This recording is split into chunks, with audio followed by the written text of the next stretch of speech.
নমস্কাৰ, আমাৰ চেনেলৰ অন্য এটা নতুন ভিডিঅ'লৈ আপোনালোকক পুনৰবাৰ স্বাগতম জনালোঁ। আজি আমি আলোচনা কৰিম অমিতা খালে কি হয় আৰু খোৱাৰ পিছত কি লাভ হয়।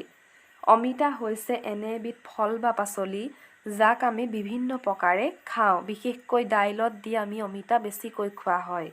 গতিকে এই পাচলিবিধৰ শৰীৰৰ কোনবোৰ বেমাৰৰ কাৰণে উপকাৰী হয় তাকে আলোচনা কৰিম। আহকচোন ভিডিঅ'টো আৰম্ভ কৰোঁ।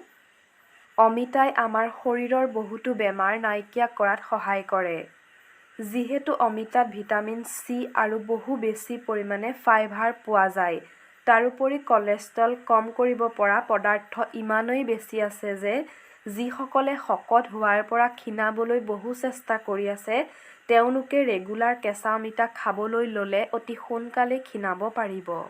ডায়েবেটিছ ৰোগীসকলে চেনি নাখায়, তেনে ৰোগীয়ে পকা অমিতা খালে এনাৰ্জি লাভ কৰিব পাৰিব। যিহেতু আমাক চেনিৰ পৰিমাণো লাগে, অৰ্থাৎ চুগাৰৰ পৰিমাণো অলপমান শৰীৰে বিচাৰে। পকা অমিতাই আমাৰ হাৰ্টখন শক্তিশালী কৰি ৰখাত সহায় কৰে, অৰ্থাৎ হাৰ্টখন সক্ৰিয় কৰি ৰাখে, ফলত হাৰ্ট এটেক কম হোৱাত সহায় কৰিব পাৰে।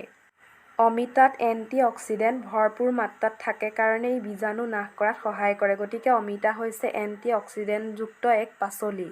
শালমইনাৰ সমস্যা আমাৰ সকলোৰে আছে। যেতিয়া শালমইনা উঠিব তেতিয়া পকা অমিতাৰ পেষ্ট মুখত সানিব আৰু লগতে খোৱাও আৰম্ভ কৰিব। দেখিব 2টা সপ্তাহত এই শালমইনা নাইকিয়া হ'ব। পাচনতন্ত্ৰ ৰোগত অমিতা বৰ উপকাৰী। ই পেট চফা কৰাত সহায় কৰে।